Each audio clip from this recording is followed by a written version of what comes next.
Hey there, That Kind of Nerd fans. A quick heads up about this episode. I do want to let you know, as always, this episode is going to give you some time in between Captain America Civil War, so this will be spoiler-free. So anyone worried about spoilers for Captain America, don't worry, not going to happen, not going to do that to you. However, I do want to bring up one thing. If you are a Game of Thrones fan, we are going to actually talk about Game of Thrones. Now, I know some of you aren't current on that, so again, to be spoiler-free and be user-friendly, we're going to do it at the end of the episode. We're actually going to make it after the credits have rolled, so you can listen to the episode all the way through. You'll hear us say, hey, turn it off if you haven't listened. The outro music will play. You'll have a wonderful time. And then, hey, Game of Thrones conversation coming. So stick around for both of that. It's going to be a fantastic episode. So let's get this thing started. Welcome, everybody, to That Kind of Nerds podcast, a weekly show where we break down what's going on in the nerdy world. I am CJ Mellon, joined, of course, by Brian Thornton and Joshua Burns. This week's episode is brought to you by Loot Crate. Loot Crate is a monthly subscription service that is stuffed to the gills with geek and gamer gear, but the best part about it, it is a mystery box. So you don't know what's going to be in it, but for the month of May, their theme is going to be power. So if you don't know exactly what that is, it's going to include some amazing characters, as they said, unstoppable, unrelenting, and unbeatable characters from Marvel, Dragon Ball Z, and Warcraft. You will get a shirt with every single Loot Crate, so go check it out for yourself. Go to www.thatkindofnerd.com/loot, that's LOOT, to check it out for yourself and to get some savings. Again, this is going to be a mystery box that you can give to a nerd, so if you've got an anniversary, a birthday, a special event, or you just love someone who loves nerdy stuff, go ahead and check out thatkindofnerd.com/loot, LOOT, for some amazing deals for Loot Crate. So thank you to them for sponsoring this week's episode of That Kind of Nerds podcast. And listen, you don't have to buy it for a nerd you love. Be selfish. Buy it for yourself. It's amazing. That's very true. Very true. I'm just saying. That's what I did. That's what Josh did too. That's what Josh did too. Under the auspices of giving things to my children. Although I do give them most of the things. They get the pins. They get all the other really cool stuff. Christian got a poster. I think he's wearing my Horcrux socks for his first communion. That's awesome. Yes. Is that allowed? Yeah, I think so. Why not? Okay. I think you should just start hiding David Bowie labyrinth things around the house for Laura to totally just give her a heart attack just around the house. I don't even I don't mind the music the man created, but every time I hear someone say David Bowie, I hear Fish singing it over and over for 3 minutes and 30 seconds, and I hate Fish. Well, not the delicious things that swim in the sea. Right, the band. Cook. Yes. Or what sometimes don't cook. PH. Depends. Right. I mean, you could eat the members of Fish if you wanted to, but I wouldn't advise it. Why'd you take it there? Oh, what cannibalism? Out of everything we've ever done on the show, cannibalism's where we draw the line. Yes, it is. Well, instead of talking about cannibalism, why don't we talk about the wonderful things that are going on the internet? Let's start with the news that everyone expected, but just so happy to hear that it's official, and that is Punisher is finally getting his own series on Netflix. Yay! It's just a long time coming, essentially. This is pretty cool because the fact that how many shows does this make now for Marvel on Netflix? Six. Which is also kind of like a million, Josh. 6 and a million. Close. Very close to each other. Yes, they are. Yeah. So you have Daredevil, Jessica Jones, Luke Cage, Iron Fist, The Defenders, and now The Punisher. Which I don't remember. Did they say when the first season is going to air? At the time that I had checked on it, no one's slated an official release date. There's rumors. TBD. Yeah, the answer is not soon enough. Indeed. And I know I'm excited because... Can we talk about how I'm in this place? No, Brian, you want to tell about how you're tumescent. Tumescent? All the blood is flowing from all of the other parts of your body to one specific extremity. Well, I did see Civil War last night, and it has not stopped since. And then for you... You've been walking around blaming your pleats all day. I was told to consult a doctor, but I... If it lasted more than 4 hours, did you see the Deadpool? Did you see the Deadpool video for the DVD? I didn't. Although I saw it silently on Facebook as I was waiting for a meeting to start? It's basically shot It's basically as an ED. Viagra ad. It's shot as an ED ad, and it's hilarious. It's on our Facebook page. Go check it out. It's phenomenal. Because you won't endorse Viagra. You have to specifically stipulate because they erectile use. dysfunction. See, here's the thing though. They don't use the Viagra thing all the way. They use the Cialis bathtub bit. So it's not I necessarily. find it odd that you know all the different. I was going to ED say, drugs. your intimate knowledge of I have ED listen. ads. Brian just needs to know what his medications are, and I have to keep track of them. So this is No. the only way I could make sure that everything was up and up. No pun intended on that one. Oh, I'm sorry. That table turned way too quickly for you. I'm sorry. I see what you did there. That's funny. I'm glad you were able to actually enunciate that insult. Well done. Hey, listen, you can make fun of me, but I get the editing power, so we'll see whether your jokes actually get You in there. say that all the time, yet all of And my yet- jokes no, are the ones that and make yet it. I have cut out a lot of stuff. Anyway. Yeah, but I'm the funniest. Let's just face it right now. Confirmed by people who hear things. many people. Do you think then? So here's my question. Here's my question. Since we know that Daredevil and the Punisher have had their arc kind of together so far, is he going to be put into No. the Defenders? No. No, just all together, or no? They Why haven't would he? had their steady arc? Why would they do that to him? I'm just asking. I'm just asking. No. Punisher is not a team player. No, He's no, the guy not you in the randomly sense of team hey, up with. come join the Defenders, and he's there with them. Is he going to make any kind of cameo appearance? No, like if the Defenders had a pickup basketball game, he would shoot the ball and walk away. Sports reference. I don't get. I got that. Brian, if they were playing tabletop games, he would flip the table and walk away. Yes, he would. You are exactly right. That's what I do when I play Monopoly. That's take it all, Grandma. Where'd you get the pink 50s, huh? I flip the table and walk away. Oh well. You would not want to be opposite me at a Monopoly. I don't want to play opposite anybody in Monopoly. I hate that game. No one I know anymore will play Monopoly. Who spent all the time researching the Monopoly game rules? Who was that? Josh, probably. Was it Burns? I understand all the variations. Okay, Sure. good. Well, there was the one episode where you couldn't be there, so I know you were studying the Monopoly game. So I just wanted to make sure your research was complete. Well, going on to other things that we understand. Let's talk about this. The Russo brothers have said that they are going to retitle the Avengers Infinity War series to not be part 1 and not be part 2. They don't know what they've said, and I quote: "The intention is that we will change it. We just haven't come up with the titles yet." Some of the stuff that's getting pitched around there is the Infinity Crusade and Infinity Wars. The reasoning behind this, they said, is that it's kind of misleading to the fact that these are sequels, that they're not sequels, they're standalone, separate movies that don't need to be tied together. So it looks like that they're just waiting for Marvel's confirmation of that. What do you guys make of that news, changing the branding on that part?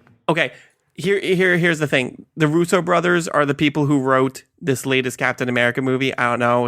I don't know if you know it came out yet. It's Captain America: Civil War. We're not going to talk about it because we're not going to spoil it for anybody. Although I did think they were going to change the title of that movie as well to Captain America is an Asshole.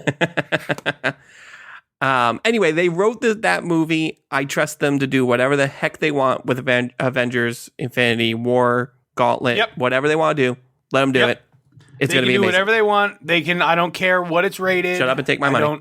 Shut up and take my money, please, twice, maybe 4 times. Someone also suggested a title that says Avengers: The Thanos Quest. Is that a book, Brian? Is that something that's particular to Yes, it? it's a book.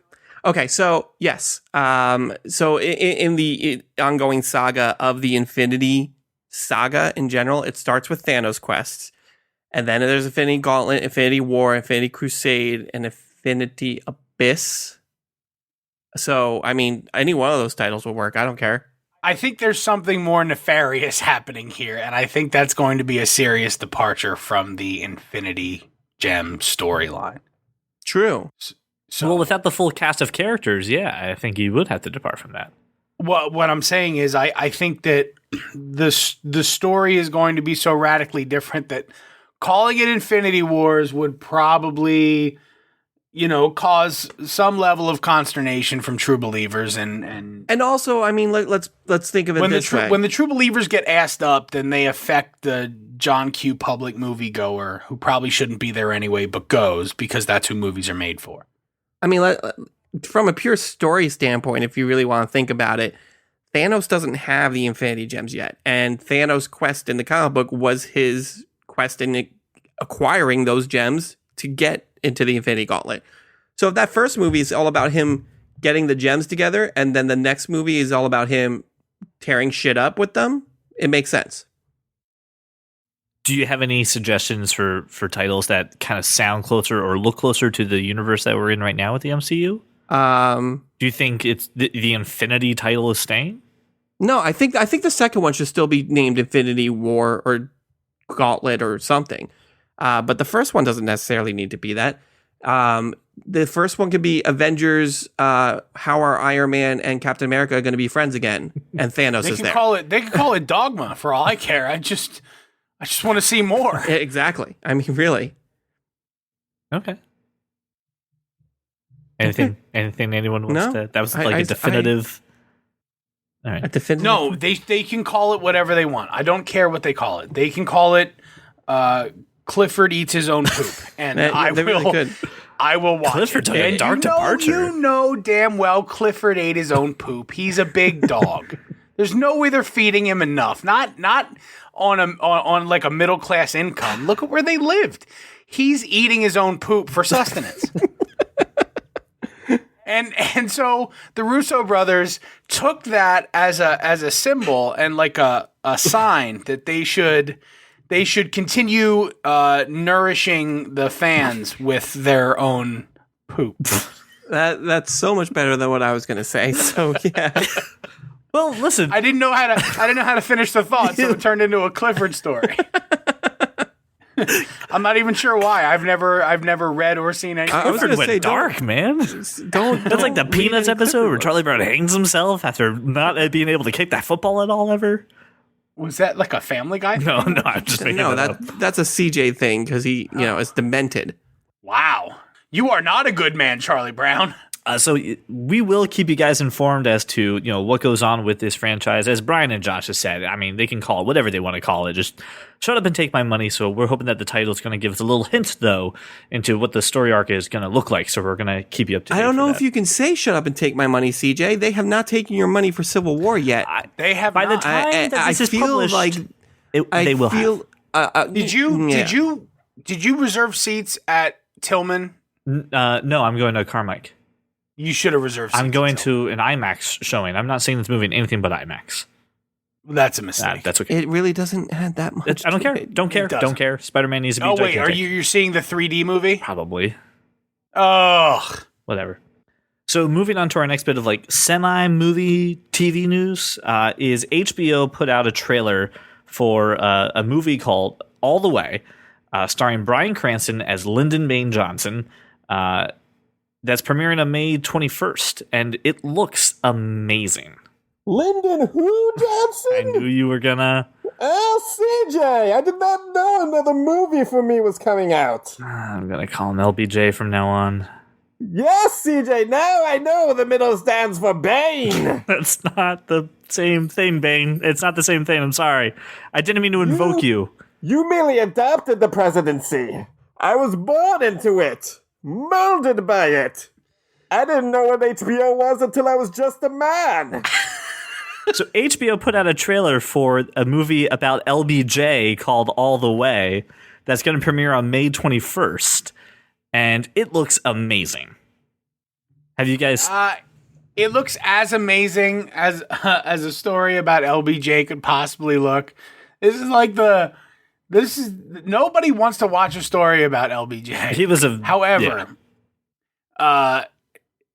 there's quite a bit of other plot lines around LBJ's presidency, obviously, and I'll watch anything with Bryan Cranston. Mm-hmm. So it's going to be worth a watch. Also, Anthony Mackie as Martin Luther King Jr. Mm-hmm. Worth a watch. Right, I got that right. It's Anthony Mackie, right? Yes, it is. Anthony Mackie. Yeah, so worth a watch. I'm trying CJ! Will Walter White break any bats in this movie? I don't. Bane, I think he broke bad, not bats. No, Josh. I believe he should be breaking bats while going mobile. He did. He actually had a mobile home that he cooked all of his meth in. He was actually sworn into office mobile. He was actually in a plane, and they had sworn him in. It's a fun factoid for you. It's not a fun. What? That's not a fun fact. He was the first president sworn into I was in a bar within the last 6 months. I was in a bar. They were having, trivia. They asked the question, "Who is the only president to be sworn in on Air Force One?" And this entire bar went silent. And I went, "You're all idiots. I'm not playing the game. I wasn't involved in trivia. I'm sitting there and I go, hey, morons, who was the only president during the airplane era to succeed a president who was assassinated?" And still half of them didn't know. It's not really that fun a fact because, of course, the Secret Service protocol is get the president up off the ground. Where else was he going to be sworn in? How do you not know this? I want to talk about how amazing Frank Langella is in everything he does. But before we do that, I want to say every chance I get, every time I'm downtown in Manhattan, which generally it's every couple of months, once a month at most. Every time I'm down there, I stop by the 9/11 memorial, and it takes my breath away every time. If you haven't been there, and I'm saying it because I was just down there this afternoon in the rain, dreary day, on a day where you look up and the One World Trade Center disappears into clouds. This standing in the footprint of where these buildings came down was truly humbling. It always is, but it just made me. We're talking about this. It made me think of it. So anybody, if you get a chance, you should visit this place. It's an experience for sure. Now, Frank Langella has this uncanny ability to play political characters. I don't know what it is about him. It's ironic that he's going to be in this movie because he was Nixon in Frost Nixon. He was Nixon in Frost Nixon. He always plays, somewhat of a heel. I'm not sure. Again, I haven't done a lot of research about this, but I always think about the movie Dave with Kevin Kline. Frank Langella in Dave, super heel, like chief of staff type guy, but an amazing actor, obviously. This is, for him to be involved is also exciting, but just the fact that it's HBO in general means it's probably going to be pretty awesome.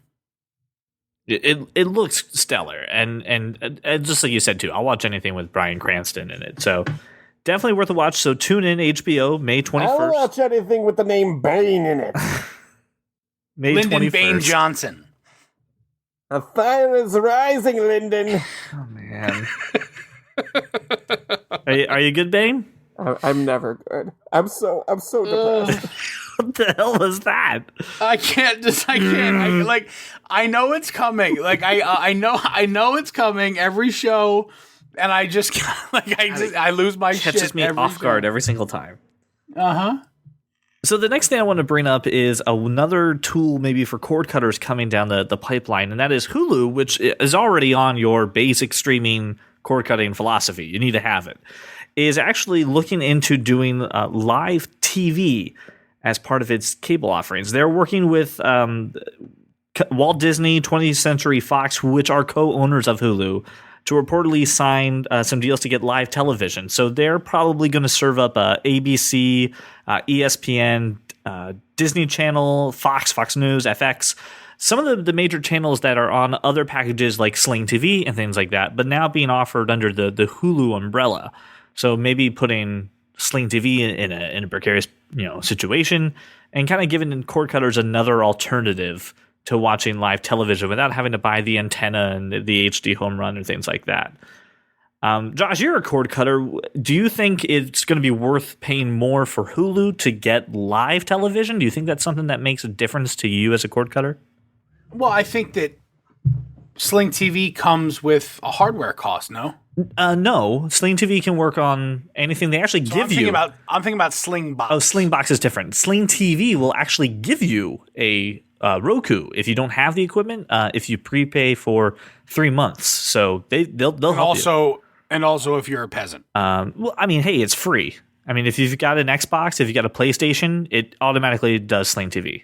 If you don't have $50 for an Apple TV. Apple TV doesn't have a native Sling TV app. I don't. You would have to AirPlay it off your iOS device. This is my argument for Hulu. You just made my argument for Hulu. Right.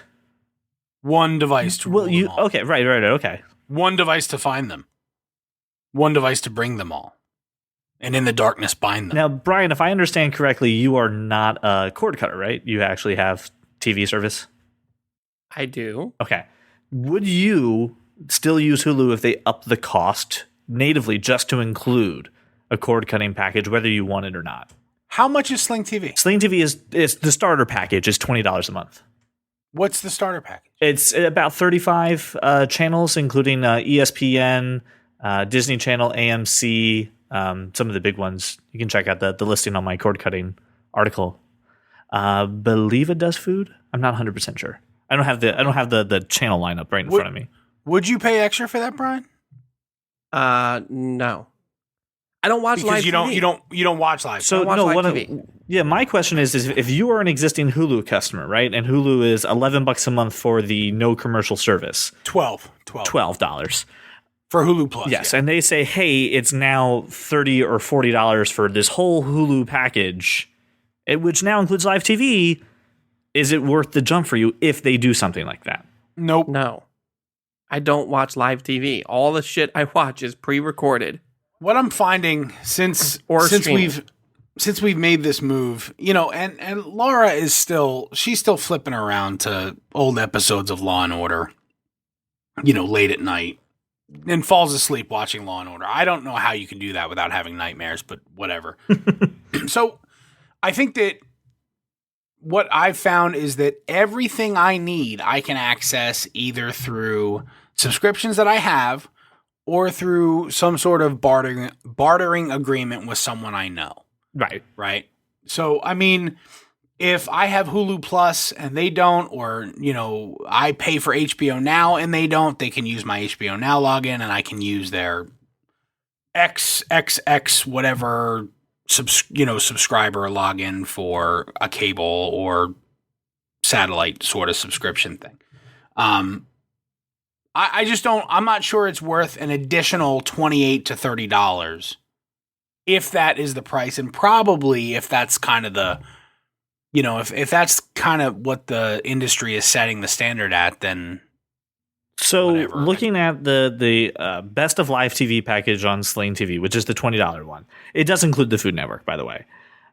It does have A&E, IFC, a couple other major carriers here, and it's $20.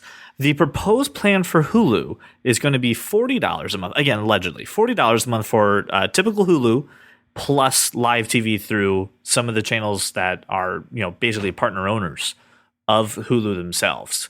And at $40, Shut up and do not take my money. I would like to keep my money. Right, because you're not a cord cutter, but I'm thinking for me, if I ditch Sling TV at $20 a month, but now pick up Hulu and live television. Are you watching live TV? I am. Yeah, I watch I watch all Walking Dead and Better Call Saul and stuff like that on AMC. I watch TBS, The Big Bang Theory a lot. I check out things on Cartoon Network. Well, TBS, The Big Bang Theory, that's syndicated. That's well, not like live. the new episodes, like the new season. Well, that's not on Well, TV. that's on CBS. Right. I know. I know. I'm getting there. Don't you worry. I've got CBS All Access for $5. T and C are two different letters, right? Yes, I do. I have Like CBS. C is like the third letter of the alphabet and T is the 20th. Okay, so I know Brian's completely uninterested in it. Josh, do you think Hulu would replace Sling TV or other live service subscriptions? I don't know. I think that for new subscribers or new adopted cord cutters, yeah, maybe. But for folks who already have Sling TV, they're not switching just to switch. That's not going to. Mm-hmm. Cord cutting is very much this is my preference. This is my routine. This is what I've settled into. This is my rifle. This is my gun. Right. Right. There are many like it, but this one is mine. I know. Well, not to be outdone. The same day, a leak came out saying that YouTube is actually going to be working on live television as well, and they'll be launching a live TV package in 2017. Right now, I mean, this is according to Bloomberg, so this isn't just like a crazy rumor mill. But they're saying pass. I know, but I mean, listen. On anything people YouTube does. People want to know. There's a lot of Android people who listen to us who are already on YouTube Red and things like that. YouTube Red, remember, not RedTube. They can't get Sling TV or Hulu. Well, Plus? they can, but they would probably gladly switch over to YouTube and Google because Google knows everything about them and their preferences for watching stuff. Ergo, they'll get the best curated content essentially. Google can Grizzlebox something right to their door. Very true. But they're gonna do something called YouTube Unplugged, allegedly. And the thing is that no one's really signed on for this, so this is a little crazy rumor that they're just trying to do it. They're trying to say it's going to be about $35 a month for a YouTube cord cutting package. Which I mean, to watch acoustic television. I want to watch PewDiePie, yell at things on the televisions. PewDiePie doesn't have a live show. No, but he has a YouTube Red show. Yeah, God. but will that include YouTube Red? Probably. I mean, honestly, if you're now you're just speculating. I don't feel we're like already speculating about YouTube doing live TV. I also feel like you don't know what letter of the alphabet M is. I do not. You know why? Because I remember dumb shit that I used to impress people, and knowing what letter of the alphabet, what number, it just no one cares. Just FYI, it's the 13th letter. J's 10 and M's 3 after that. So it's the 13th. That's great. You know how I know J's 10?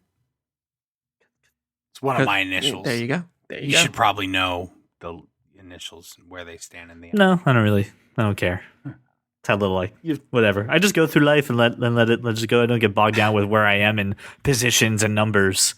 Your name is 2 letters. You can't figure it out. I never cared to figure it out. I've never had any advantage coming from. I know where C and J lie in the alphabet. No one knows. No one said it was an advantage. So why bother your brain with this? I can't believe you guys. I didn't. It's not bothering my brain either. It's just something I know. Numeric passwords is one reason. What? Why am I? No. No. I have Touch ID. I use my fingerprint.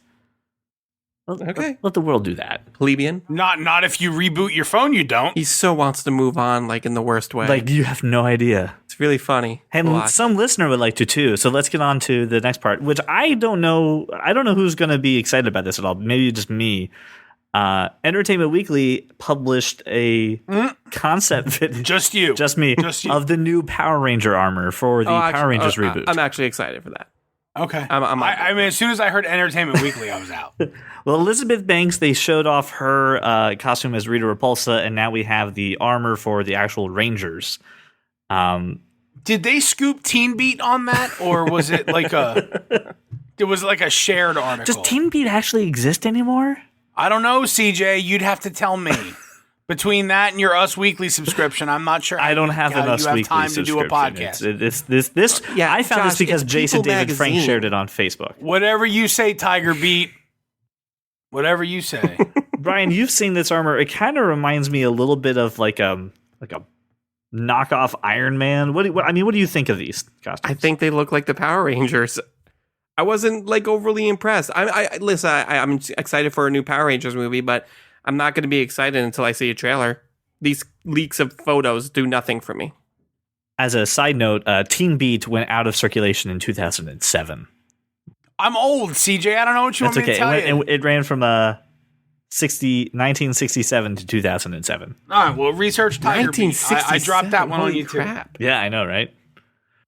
I see. This is the thing. When when I was a kid and they made the Power Rangers movie, the first Power Rangers movie with Ivan Ooze, I hated the costumes. I thought they were so different from the television show, and the contrast was just too crazy. I didn't like them. And this doesn't look any cooler. Again, it looks like a CGI rendered thing. But wait, didn't the Power Rangers movie come out when you were 10? Were you over analyzing the costumes at that point and not just like, yes, oh my God, it's the absolutely. Power Rangers movie? Yeah. This is why everyone hates Have you. you not met me? I don't.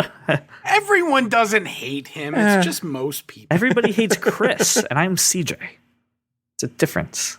No, you're still Chris. No, sir. I am not a Chris.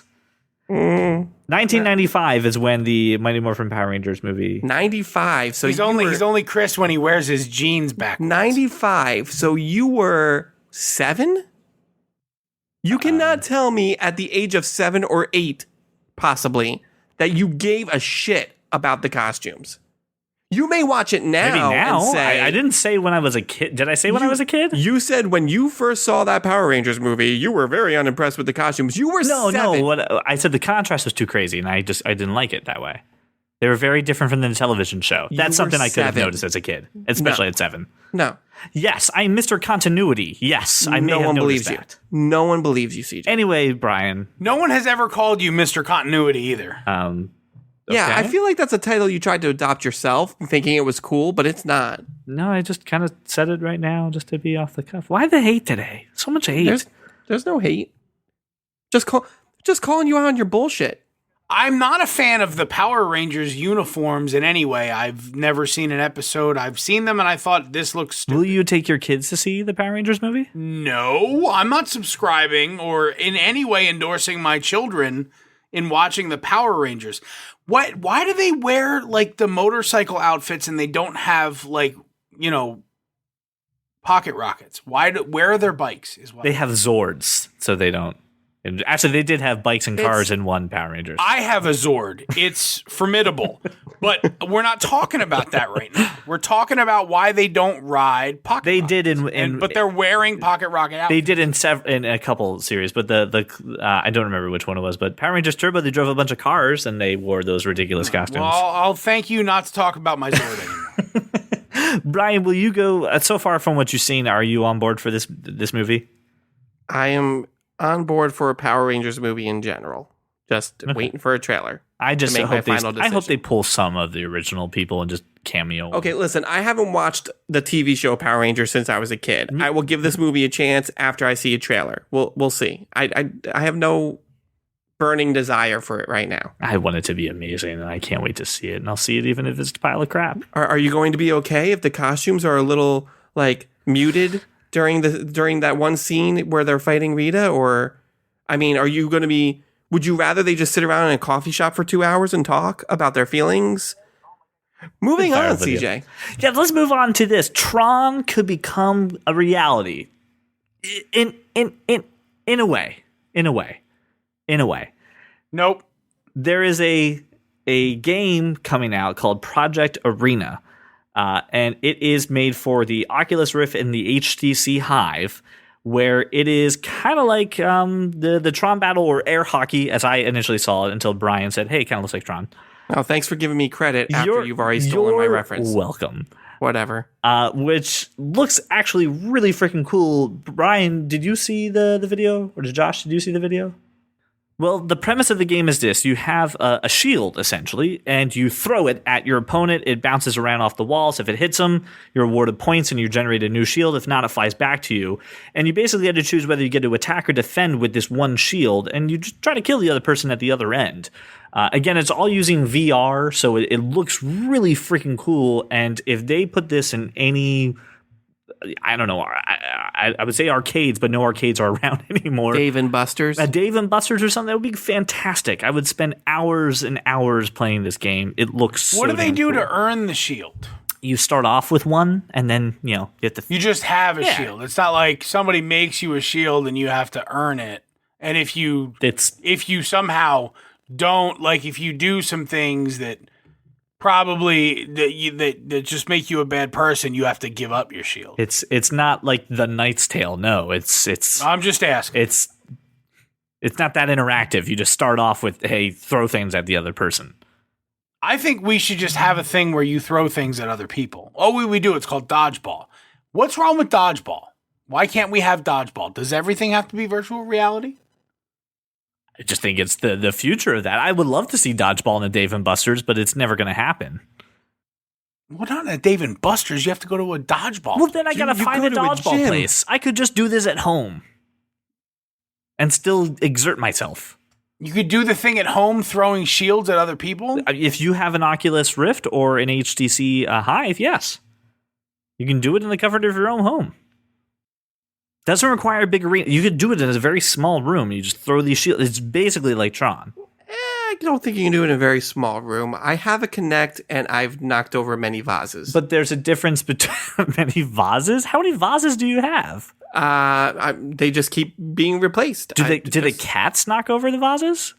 No, I just said I knock over the vases while playing Kinect. Are you not listening? There's no way cats could possibly take it out. The cat to male ratio in his palatial estate is very low. I'm just not sure how far the VR thing can really go. It's a great novelty item. That's it. It is. I disagree. That's the thing, is that it is. I do think it's a great novelty. I think for this thing to actually have legs, it needs to be in a larger open environment. Well, I'm glad you like a laser I'm tag glad you type kind of thing. said that, because this is actually going to become an esport. This is something that is going to have money surrounding it. It's going to have sponsorships. It's going to have people. Okay, making a that's livelihood. all well and good and everything. I agree with Josh with the fact that VR, just like the Kinect, for example, is a great novelty thing to do once in a while. It's not the future of gaming. It's not the future of anything, unless, of course, porn adopts it. And then once that happens, it'll become I the don't norm. know if you've noticed, but the Oculus Rift and some of these things have been adopted by that. I'm just... What are the actors going to do when people start throwing shields at them? Like they're otherwise occupied, Josh, body parts and such. I don't know, but I'm sure Hope would be able to just throw one right back at you. Do they have to carry shields like mid coitus? Is there? I don't think you know how this works. I think you're rather confused there. Oh, Brian, I'm just going off this conversation. Apparently, there's porn being made and people are throwing No, shields. that's not how that's working at all. Two very separate things.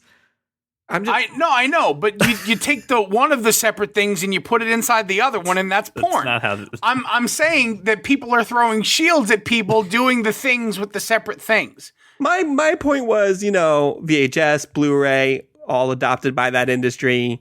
VR not going anywhere unless, that's my point. Okay, But hey, you know I what? say If they this. start throwing shields, that would be awesome. I will counter your VR argument with augmented reality. Take a laser tag place that's been torn down, put a little goggles on me where I don't have to carry big, heavy things where I don't see the outside world, overlay your digital stuff onto the real world. And I think that is a more viable solution than a virtual reality headset where you're cut off and isolated. Be part of the world and have it as augmented reality, and stuff like this would be incredible.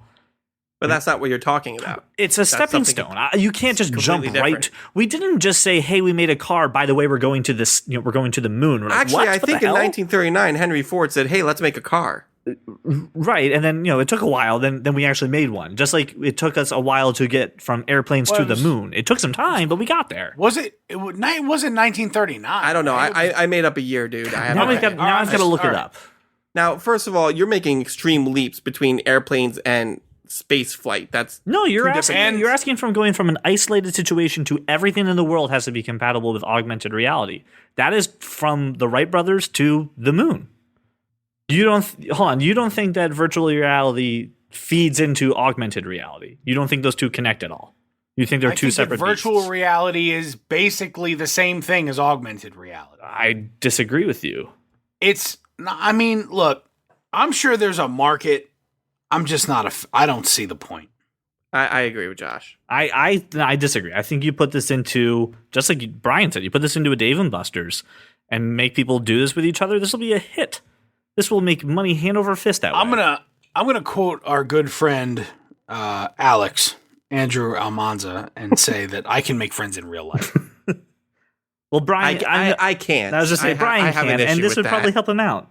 The virtual reality thing is cool, and as far as contact sports are concerned, I think there's a very much a market for it in a larger arena, not in the comfort of your own home, which is really reserved specifically for putting things in other things. I think you're on. I think virtual reality is. I think this is going to go from we're going to get virtual reality correct, and then we're going to get augmented reality correct. Microsoft's working on the HoloLens, and I think they're putting their own effort in there. Facebook is doing the Oculus Rift, and if you watched anything from F8, the Facebook conference, they are investing heavily into VR and Facebook, and those two things are addictive outlets. So putting Facebook in charge of making VR reality is going to happen really quick. And then the success and everything we learn from virtual reality just goes to augmented reality. And by the way, Brian, the Model A, the first big successful car, really was in production from 1927 to 1931. So you were close, but no cigar. I threw out a random early year. I know. But I know someone in their car was getting mad. Listen, I don't know shit about cars, but ask me what year the first appearance of Spider-Man came out. I can tell you right off the bat. It's 1962, by the way. I think this is great. Project Arena looks fantastic. I think this is going to be a easy way to adopt VR into mainstream society. I think this is an easy way to get people into looking into VR and playing with it. Just like the Wii and Wii bowling took over the world, this is the same thing for virtual reality. Again, larger arena. On street level type stuff, street level gaming, the Pokemon thing. But see, that's augmented reality. That's not virtual. I understand. Look, you're viewing it through a device, okay? So far, the virtual reality stuff involves you putting your device in another thing to experience it, unless you can afford the incredibly expensive VR gear, which most people can't or don't give a shit about. I understand what you're saying. I think that augmented reality has a future because it's based on devices that everyone has and are easily accessible and don't involve you wearing some shit on your head. Right. There's the problem. You have to wear the stuff on your face, which basically means you can't interact with actual reality that's around you, which makes me think that throwing shields at people from the comfort of my own home actually means destroying my personal belongings.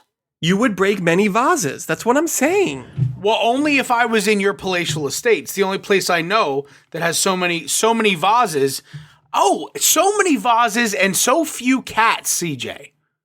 All right. I think it's great. Check out the video. We're going to share it on our Facebook page. Go to thatkindofnerd.com also, and I'll put a link there. It's also in the show notes. I think it's amazing. I think it's going to be a really cool mainstream thing.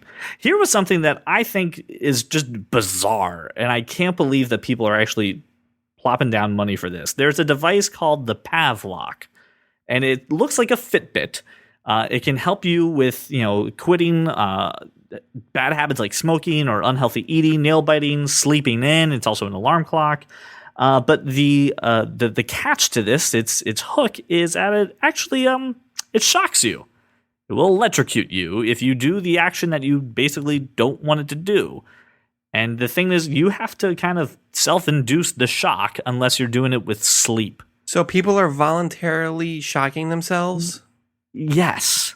For instance, there was a woman who wanted to quit smoking, right? And this is one of their success stories. It's on their website. Wow. She wanted to quit smoking, and she would shock herself every time that she had a cigarette, thought about having a cigarette, or anything like that. And then eventually, due to, actually Pavlovian training, conditioning, I should say, quit smoking. And people are doing it with that. I have a much better and simpler solution. Fill up like a Windex bottle with water and just spray yourself like a cat whenever you're doing something bad. Or if you have a friend or a roommate somewhere in your palatial estate, have them spray you. And there you go. Done. Like, check out this guy. This guy, Caleb, wrote into the website and said, whenever I feel like I don't have the energy to work on my email inbox, I shock myself to remove the procrastination. Before Pavlok, it was a much harder thing and sticky notes were involved. But the guy is actually shocking himself to do his work. Do you know how much people are paying for this dumb privilege? Would you like to know the price of this product? Oh, I'm dying to know. It's $199 on sale for $179. People are paying over $150 to shock themselves. People, I can spend $3 on a water bottle and $5 an hour on some guy at the Home Depot to spray you if you want, if that's what you need. Yeah, I mean, CJ, when I start feeling sad, I stop being sad and start being awesome instead. Yeah. So I mean, the only thing I can see that the only use of this device that actually seems worth it to me is the sleeping in feature, which is you set an alarm on the app, it then syncs up with the device. It'll beep like a normal alarm on your wrist. If you snooze it, right, it'll say, all right, snooze, I got you. Then it beeps again. It's like, all right, cool, I got you your snooze. And you're like, oh, okay. If you do it a second time, it's like, cool, next time I'm shocking your ass. And then it shocks you to wake you up. That's the only usage, but that's stupid. Like, no, I mean, I guess some people could benefit from that kind of training. I am not one of those people. Generally, when I get into a situation where things are impeding my ability to be a productive human being, I just stop doing those things. I know. So, and I'm not saying that other people, have trouble with that or whatever, but if it helps you, if it's a tool that you can use to improve your life, I think absolutely $200 is worth it. And I think for some folks, it's absolutely a viable solution. I'm not one of those people that doesn't, it was time to quit smoking. I quit smoking. I switched to a vape. I understand it's pretty much the same thing with less health risks, but it was a big, that the change wasn't hard for me. For some folks, that change, I can tell you that my father struggled with it forever. So sometimes extreme measures are absolutely required. And, if it helps someone be a better person or more productive person, whatever, then yeah. I mean, it's worth. Couldn't this solution easily just be solved by wearing a rubber band on your wrist and pulling it back and hitting yourself with it instead of spending $200? Go to Staples and go get a rubber band box for like $5 to get 300 of them. I don't think it's quite the same thing, but and I also think that to a degree, making light of any situation that people might be completely consumed by is pretty insensitive and short-sighted. I'm not calling you that. I'm just saying in general. I'm thinking this company's charging $200 for this product is taking advantage of people in those situations. This is not a $200 product. There's no way. It's a small node in a band. That's crazy, Doc. If there was something, CJ, that was impeding your ability to interact with society, and $200 could fix the problem through Pavlovian training, is that worth it? Yes, I see that. If I'm the company making it that, and I really want to affect the change, even if I want to make a few bucks, I'm not making my markup that high and calling it $200. Well, then you're running a nonprofit and not a business. No, I mean, look at Fitbit, right? They charge $100 for their products. You can even get ones for $50, and that's still changing a lot of stuff. Fitbit charges $50 to $100 for a product that is completely voluntary and requires input from the user. Well, that's what Pavlok does. You have to shock yourself. Pavlok doesn't have a sensor to know when you're smoking. You have to tell Pavlok, I am smoking. Please shock me. Oh, well then. Right, no, that's what I'm saying. There's no sensor in there. I'm sorry. I thought there was some sort of a nope. Intuitive. The only thing that has the intuitive factor to it is sleep. That's it. Yeah, then I'm not. Then I'm. Now does it seem like a company kind of overcharging to take advantage of people in a precarious situation? Yeah, I just don't. I'm not opposed to the idea if applied in a way that's a little bit more intuitive. I think that $200 to extend your lifespan is pennies. True. Brian, you've been So- very quiet during this conversation. Do you have any thoughts on this? No, I'm not that kind of person. So it's nothing that I've never had to think about. If I wanted to stop doing something, I stop doing it and be awesome instead. Yeah, I agree with Josh. I mean, until there's some sort of like auto censor or something. I mean, if I have to tell myself to shock myself, what's going to stop me from not telling it to shock myself? Right. That's my problem. I guess CJ, here's my point. Your problem is that this is a $200 product, right? Yes, that's part of And- it. Yes. And that Fitbit products are $50 to $299, right? Right. Yes. Okay. Do you think that the people wearing Fitbits, by and large, I'm talking about No, I got you. everyone who January 2nd went out and bought a Fitbit product, are they taking advantage of the benefits with it? No. No. So, but here's the thing. Fitbit isn't saying I'm going to shock you. They're saying I can help you be healthy. And, absolutely. But you don't necessarily need a Fitbit to do that. Having something that tracks it is helpful, but I don't think that Fitbit is in any way any less taking advantage of people. True. No, they're not requiring you shock yourself, but their products on average, are essentially priced similarly. So, and they're selling a whole lot more of them than a shock treatment. Right. And what I'm also thinking too is, if you don't use your Fitbit, or if you do use your Fitbit and you see the graph and you see the results and you say, hey, I actually, met my stepping goal today.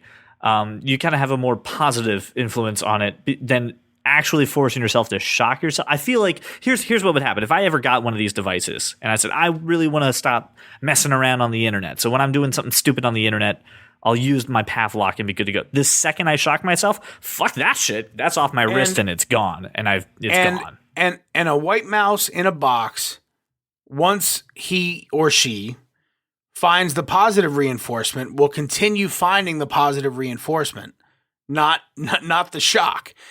True. I understand. I get what you're saying.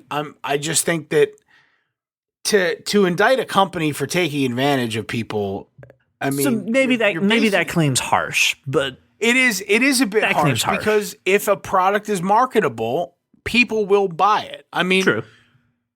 Okay, I will rescind my harshness. I will apologize to the hard-working men and women of Pavlok saying you're taking advantage. You can't possibly eat something worse for you, I mean, really, than a hot dog. But hot dogs are delicious and everyone loves them. Scrapple, Scrapple's also delicious. but probably worse for you than a hot dog.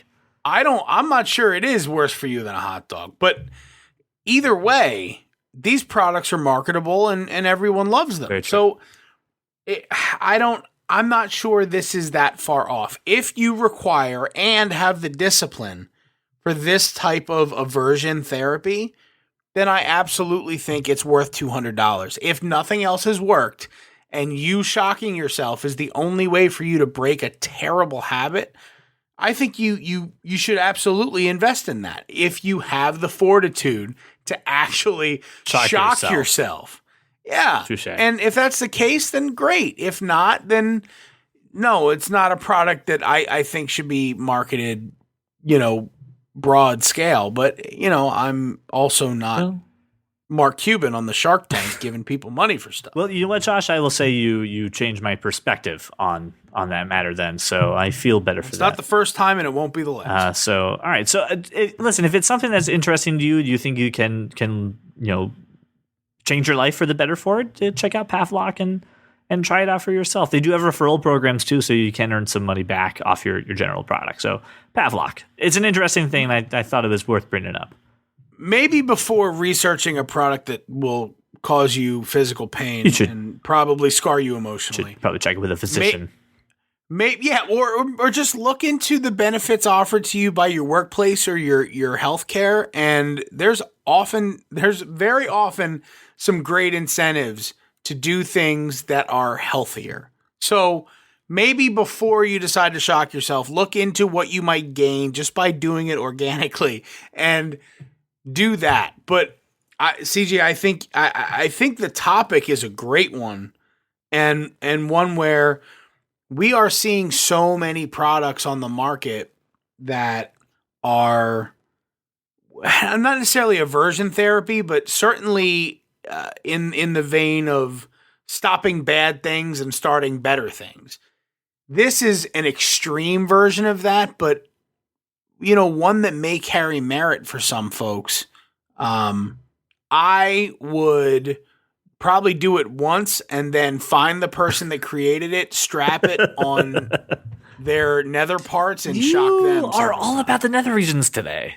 You brought it up with the people that doing the things with the shields, throwing shields. Sure, yes. Let's blame it on me. It's all my fault that your brain works that way. Well, at least you're acknowledging that it's all your fault. So here's what I'm going to do. For our next topic, I want to give the listeners an out, if you would like it. We are going to talk a little bit, which I forgot to include for you guys, so I apologize. We're going to include some conversations about Game of Thrones. You've asked for it, you've got it. So, if you are... have you seen... Wait, hold on, wait. If you are not current on Game of Thrones, you can stop here. I want to thank you for listening and making us your... No, wait a minute. Our show airs on Monday. Yes. Current would mean Sunday. We're actually talking about... We're talking 2 episodes ago. So this is what we're going to do. We are going to talk about the episodes that have already come and passed, because we're a week behind. This show will air after episode 3. We will be talking, I hope, CJ, weekly about episode 2, next week, episode 3, so on and so forth. So I know some people who listen to this show who watched the entire season and basically stay off the internet for the 48 hours after the episodes premiere to stay spoiler free, and are actually on older seasons catching up. So for those people, what would be awesome for those people they catch up, who listen to this show and do that, is that they can just watch a couple episodes, catch the hell up. I agree. And I function as a normal, member of society. So for those of you who don't want to hear it, thank you so much for listening to our show, making us your walk around the neighborhood or your drive to work. Be sure to check out thatkindofnerd.com for articles, trailers, videos, stuff that we talked about. Also check out the show notes. That way you can get the links to that. So thank you guys so much for listening. If you would like to hear our Game of Thrones conversation, give us just 1 minute, because I'm going to give the people here some time to go ahead and get off, so we can go ahead and do this. Not the way you're thinking, Josh, because this episode for you has been terrible. I'm just making sure that you're not encouraging people to do the things I'm not encouraging while people they're listening to you speak. Your minute starts now.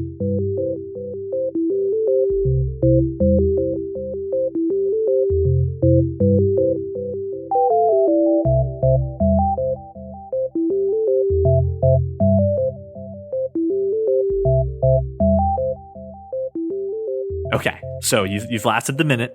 Congratulations. Let's talk some Game of Thrones. What is happening with you right now? First of all, before we talk Game of Thrones, Craig Phillips shared this video prior to the first episode of some creative soul out there took footage of his or her cat basically meowing and made the Game of Thrones theme song out of the Siamese cat meowing. And I've watched this video.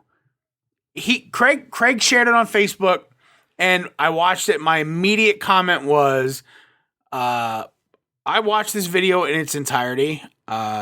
Yes, I'm comfortable with what that says about me as a person. No, I don't see a problem with that. Everyone should find this cat doing the Game of Thrones theme song. I will include it within the show notes. It's hilarious. I'll put it on our Facebook page and Twitter, and I'll include it in the show notes. It's hilarious. And now, the Game of Thrones. So we have not talked about this show at all, actually, on the podcast. So I don't know how much of this we don't need to cover the past, do we? No, because the past couple seasons leading up to this one pale in comparison to what's going on. Josh, you fell off the Game of Thrones wagon for a while because of that. I fell off the Game of Thrones wagon seasons ago and then caught up. So I've seen it all and have also listened to every audiobook start to finish. So I know the story and I know the show. Do you want to target from this season or just this last episode? There's only a few episodes. Why don't we cover episode 2 and agree that weekly we will cover the episode that we are. Much agreed. But yes, sounds wonderful. You want to start us off? Oh yeah, sorry. So episode 2, initially the commentary I got from some buddies of mine was that they felt like it was too much. There was too much stuff going on. They didn't feel like they got enough of any one thing. And here's my take on that. At this point, we are beyond the storyline in the books. For most characters, not all. Not Arya, not yet.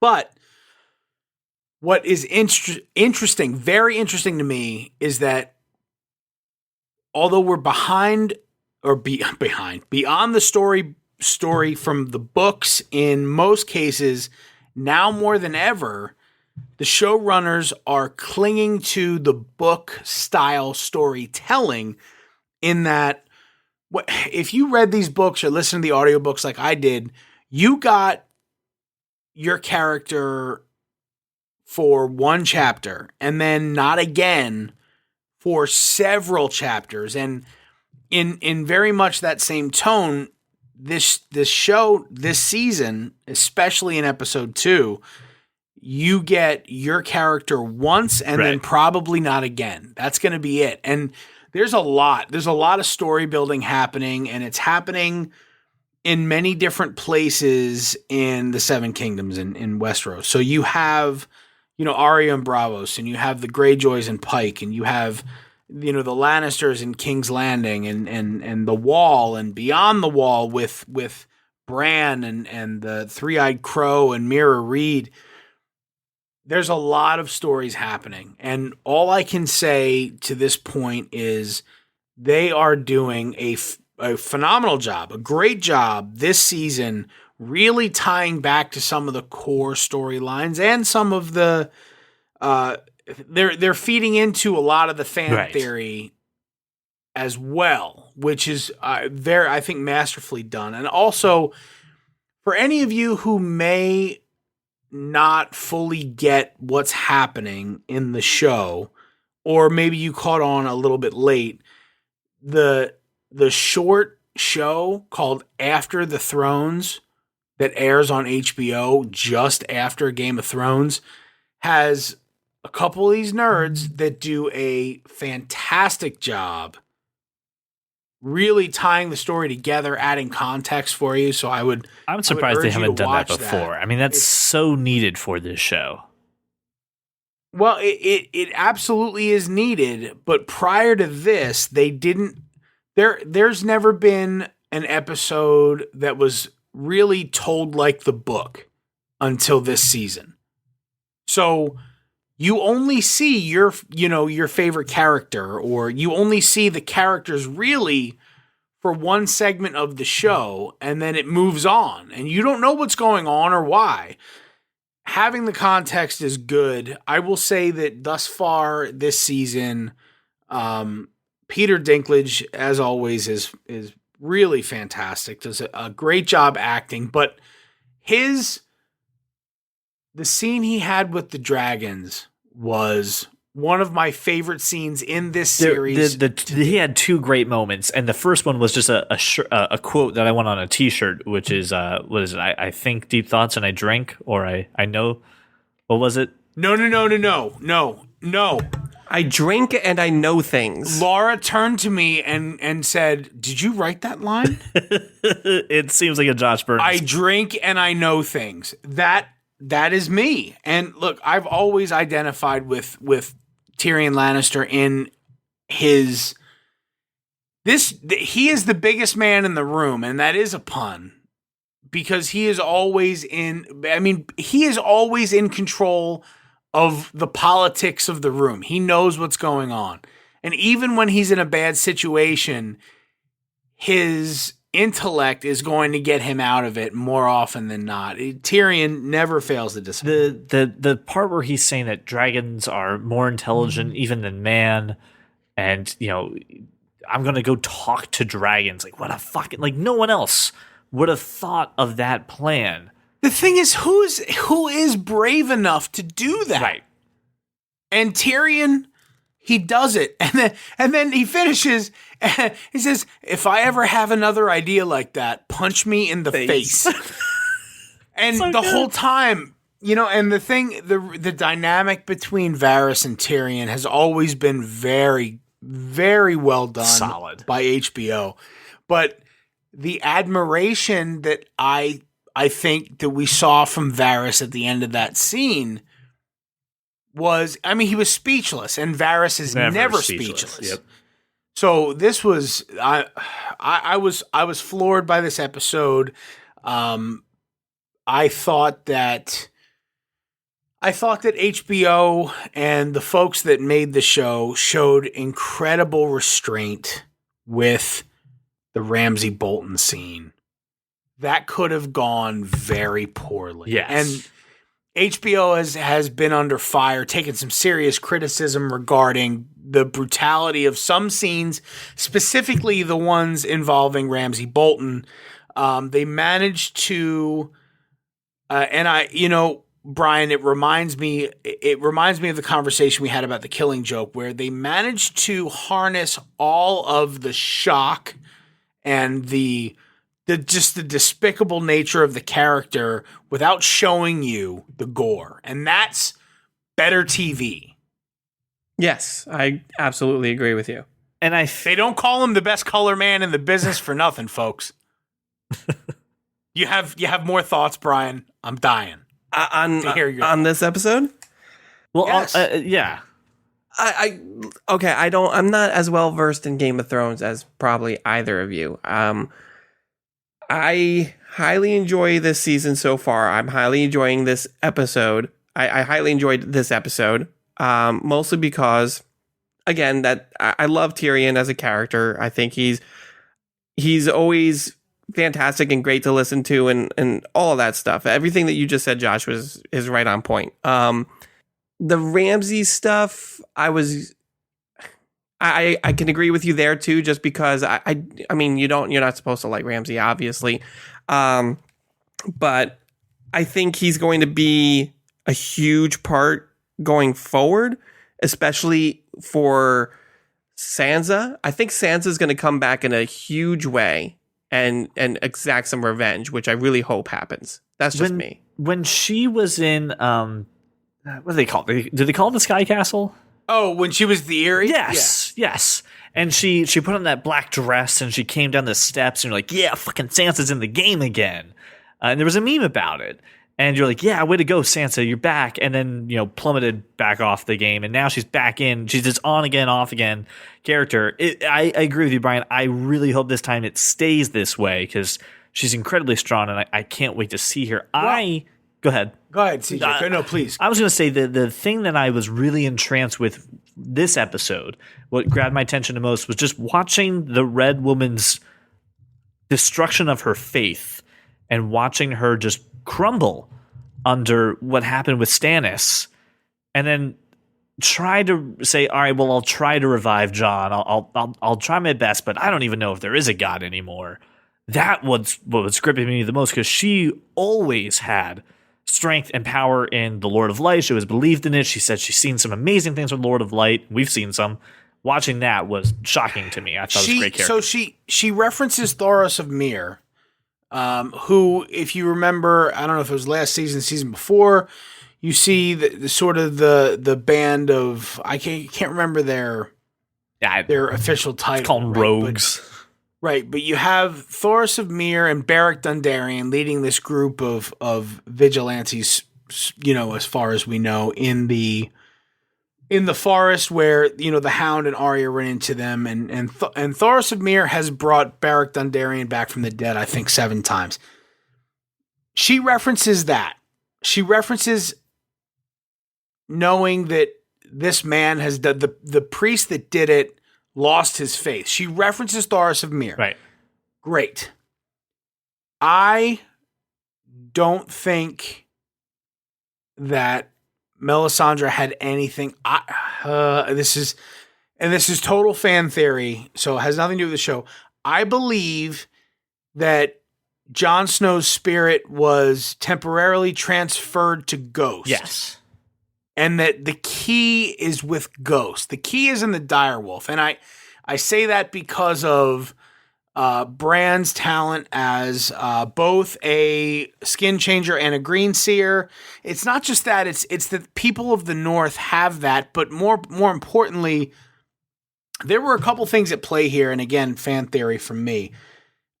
When they said, should we build a pyre to burn his body, I thought, dude, Jon Snow's walking out of that shit unburned. Yeah, I thought that too.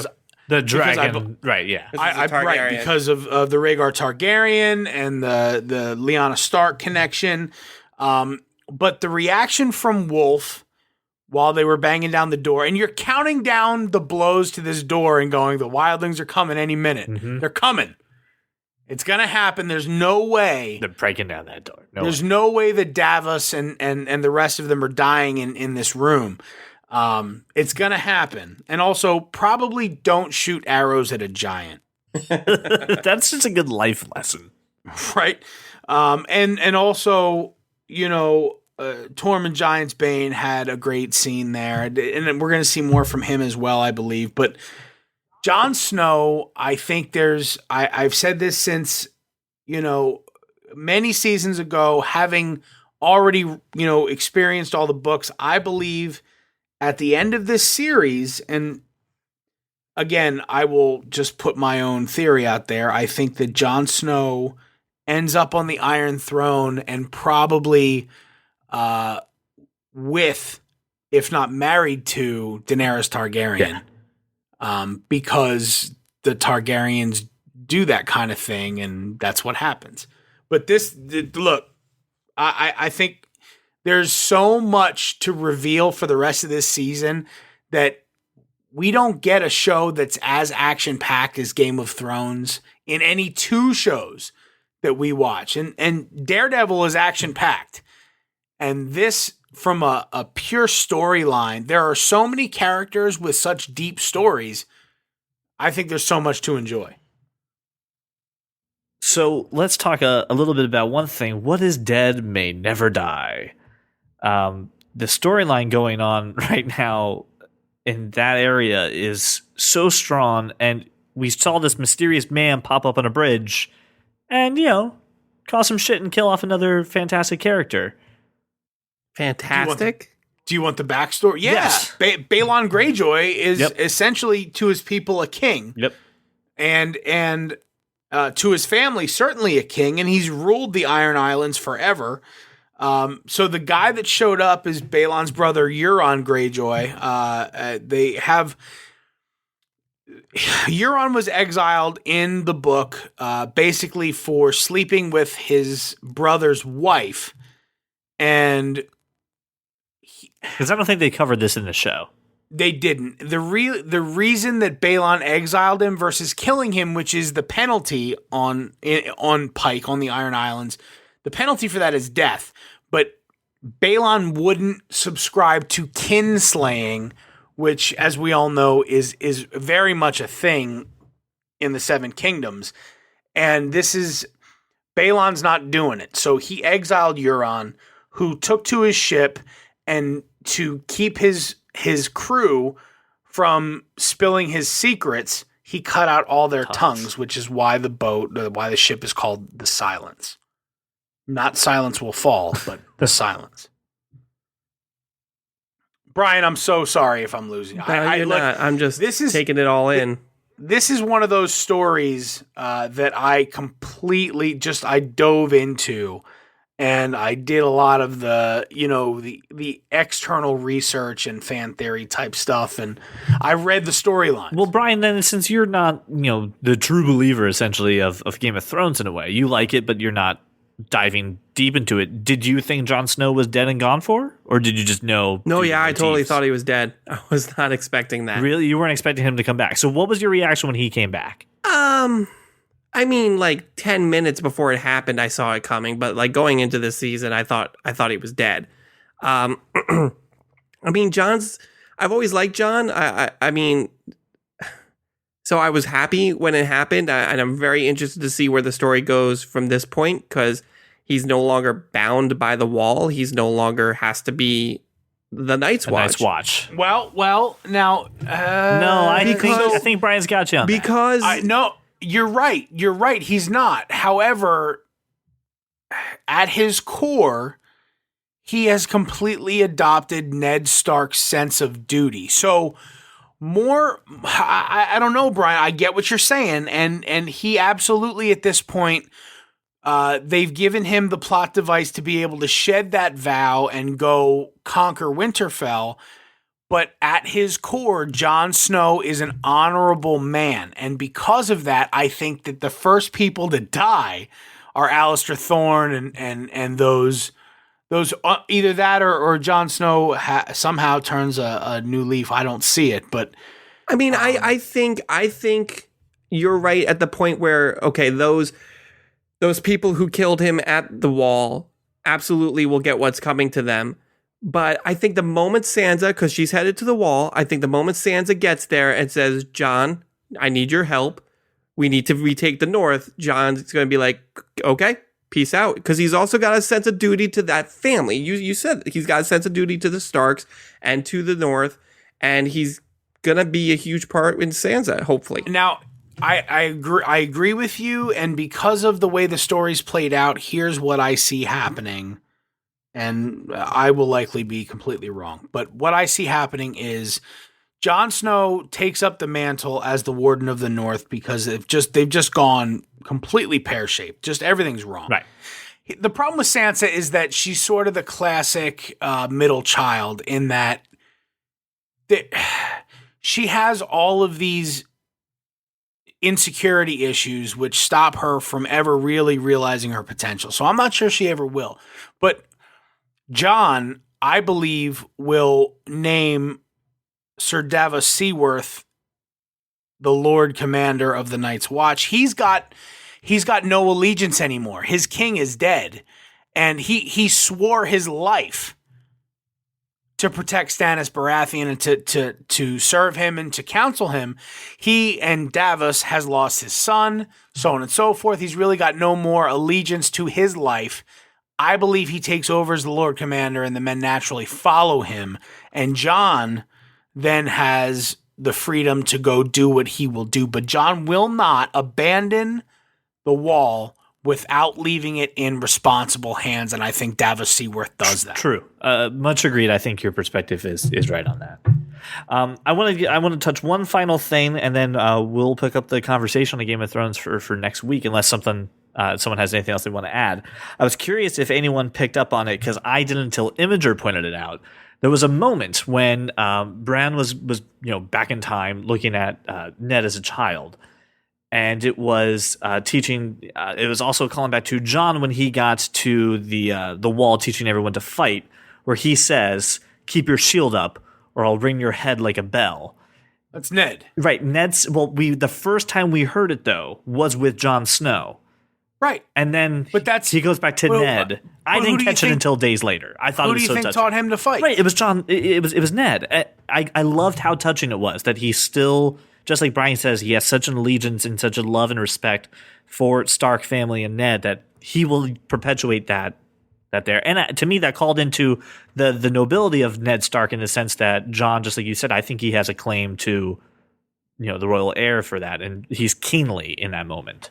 Well, all right. So, I mean, you've said that, and that's a valid point. But I think more importantly, I believe that children,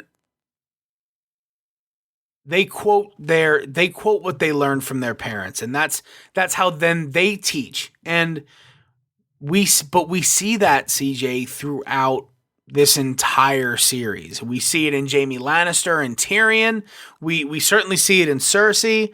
We see it in all of the children of all of the Catelyn Tully. Same idea. Catelyn Stark. Yeah. Same idea. But what we see the overarching theme is that the Starks and the North, to a degree, are loyal to a fault, and that honor and that nobility is carried through and has cost John, well, almost his life.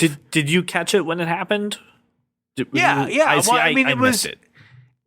It was a thing that was that line was really called out in the book pretty in the audiobook pretty clearly. I can't recall it, but the narrators, Roy Dotrice or whoever it was, and they, like his father before, Right. sort of thing. Not in a Darth Vader kind of way. Well, does anyone have anything else that they need to bring up for this episode of Game of Thrones? Yeah, this season is I don't understand how you don't watch it when it's on, when it's live. Here's the thing. You, the fans, have asked for this, so we are going to make sure that you have some Game of Thrones talk every week. I will basically kind of do it after the show. So I know a few listeners who have said, hey, I would like to hear you talk about it, but I'm not current, so could you please? So we will.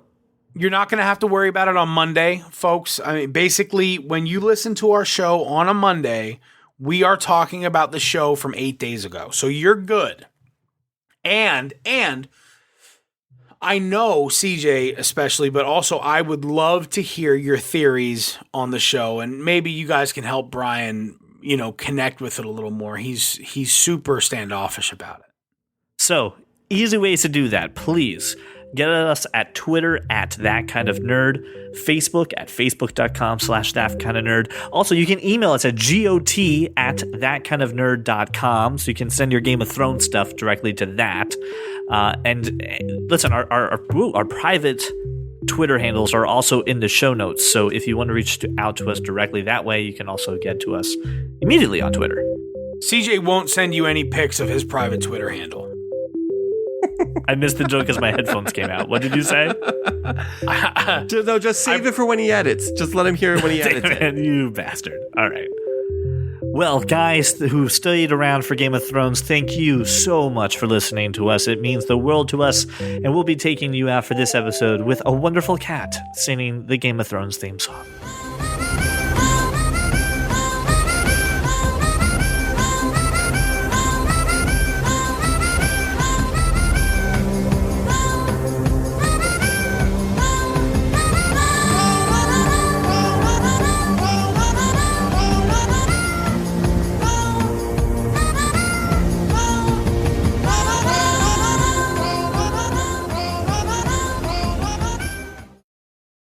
The cat's name is Arya. Yeah, if you read the comment, you would know.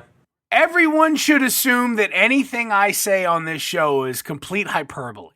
If they can't figure out that this is a persona, I think they've got bigger problems than me. Work, and we work all day.